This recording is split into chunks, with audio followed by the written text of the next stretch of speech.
Pre-orders.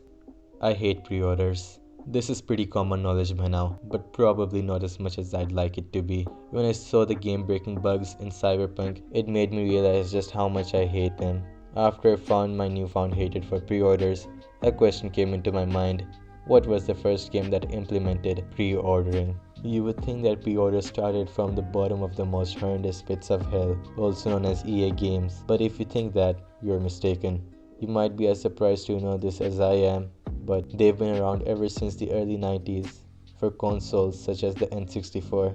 Granted, back then the games were actually physical, so the need for pre-ordering made sense. Back then, video game companies had to invest large amount of their sums into creating physical copies of their games. This was a huge risk for the companies, as they were never sure as to how many copies they should make. If they ordered too many copies, they'd be at a loss. If they ordered too low of an amount, then they'd be missing out on huge demands. The basic problem was they were never sure about the demand of their game. Enter pre-ordering, the revolutionary practice that helped companies and the masses alike. Pre-ordering games gave die-hard fans of these games the ability to ask the retailers to keep a designated copy for them. This ensured that no matter what time they come in at, they were sure to get their copies. It also allowed companies to get a nice idea of how well their game would sell. So it was a win-win situation for all. The fans were willing to pay an additional $5 to $10 for the assurance that they will get their games, and the companies were happy to take that the companies were happy to get a nice feeler for how many copies they should make for their games, for the rest of the peasant masses such as you and me. But as with all great things, this beautiful coefficient harmony came to an end when the Fire Nation attacked. During the early 2000s, there were some very shitty games to come out, but they were what I'd like to call bad games. I wouldn't classify them into pre-ordered territory. The first game that was actually so bad with its pre-order was No Man's Sky.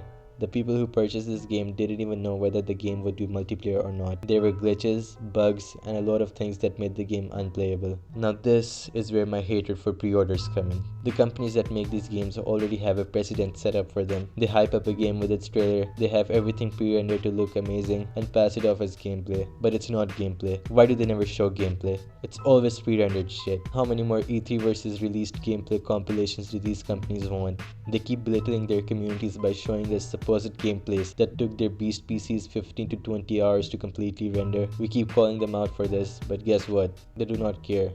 Why don't they care, you ask? Well, it's pretty simple. It's because we still buy the games. The only way these companies understand their consumer mindset is by how much their copies sell. That's the only way a consumer can communicate with the company about what changes they want in the game. What does pre-ordering do? It takes away this power of the consumers. This is literally like having a ballot.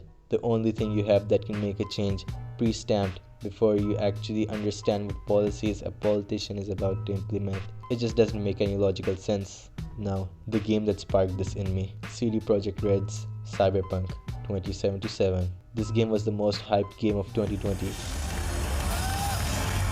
CD Projekt Red had about 8 years to patch everything up. Now I understand that if a game is so huge, it's impossible for it to not have any bugs. But, if the game was so huge and prone to bugs, there is no reason they didn't do any beta testing.